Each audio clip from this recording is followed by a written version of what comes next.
Hello everybody, how's it going? Cyril Jones RC here.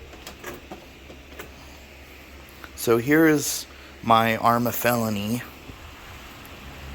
If you don't know, I think I showed this car in my shop tour video and my XO1 video. But here is my Arrma Felony.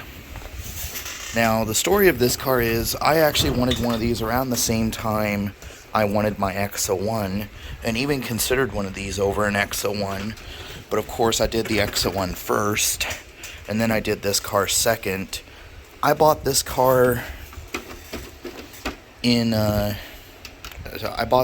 July 3rd, 2024, and I bought this car as a brand new rolling chassis and bought the body for it the same day.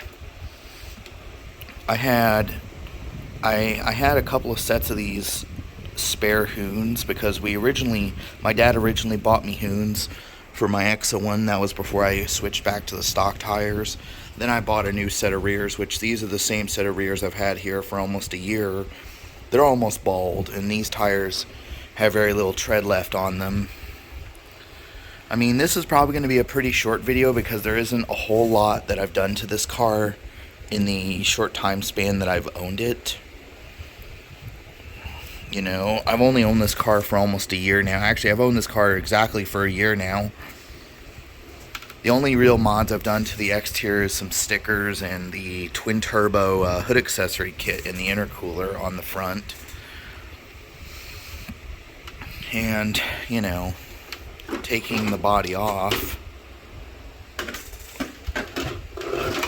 here's where most of the stuff that I've done is.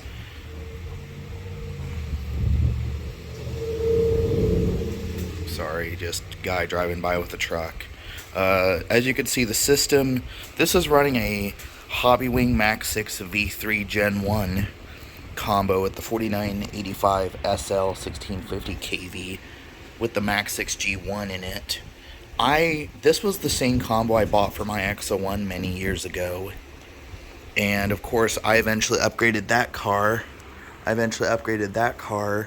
To a Castle system, or Castle/Traxxas system. So I put this system in the Felony. This for a while had the MMX8S from my XO1 alongside this motor, the 1717 censored motor. If I could get it to focus. Yeah. And, you know, then it's also got a Amazon special servo just like my XO1, and a SR6200A AVC receiver just like my XO1, paired to my Spektrum DX6C radio that I also run on pretty much almost every car I own that has a receiver and electronics in it. But, you know, this car for the most part is mostly stock.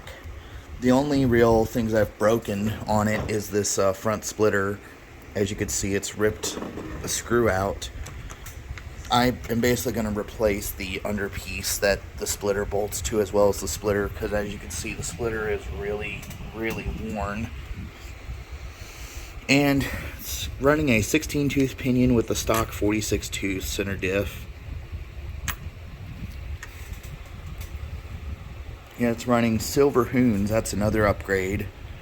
Because I have the silver fronts, I also run silver rears. The one problem I have with the Felony is, and I knew this from the day I bought it, that the rear diff is geared differently than the front, than an infraction, because in the infraction, the front diffs are geared differently. The front and rear diffs are geared differently to accept these bigger tires. So eventually I was thinking about getting an infraction front and rear diff for this car, like an infraction V2, because this in the front uses the same diff gears as the infraction V2, the 42-tooth ring gear and the 15-tooth pinion. The Felony uses a different setup in the rear. And for batteries, I run these batteries right here, the same as my XO1. And, you know, so it's a lot similar to my XO1. It's got the similar size system. Eventually I have thought about buying another Castle Castle MMX8S to pair to that old 1717 sensor motor, or just buying a stock combo. Because the one downside to running this system in this car with this gearing is that it is it's a lot slower, but it still has punch. It just is really, really slow compared to my X01. This thing only goes like 48, 49 miles per hour, when a stock Felony, I believe, can go about 62 to 65 with the stock system and the stock gearing running good batteries. So there's the DX6C. If I haven't mentioned, I did run this on my RC8X, my Radiolink RC8X, before that started having issues. But then I bought the DX6C. Eventually I have ideas to move up to an IXSR, probably a IXSR version 2 whenever that comes out. Yeah, she's pretty grimy and dirty. And obviously the "nothing to see here, officer." My granddad loves that quote, you know, because, you know. So there's not really much to say about this car. This is not nearly as long of a video as it was for my X01, because there's a lot less mods that I did to that car versus this one, which is practically almost stock and probably is going to get returned to stock, just because I just find these cars, especially the Felony, has plenty of power out of the box. The only reason I bought this car as a roller was because I had the Radiolink radio system and I just didn't want to throw away a Spektrum receiver or try to sell it on the marketplace. But you all know I went to Spektrum, so, you know. And if I had bought this car RTR, I most likely would have just had to buy that radio and bind it straight to one of these as an RTR. But that's, you know, that's a rant for another day. So I hope you like it. So I hope you like what I got set up here. So like, comment, subscribe. Thanks for watching.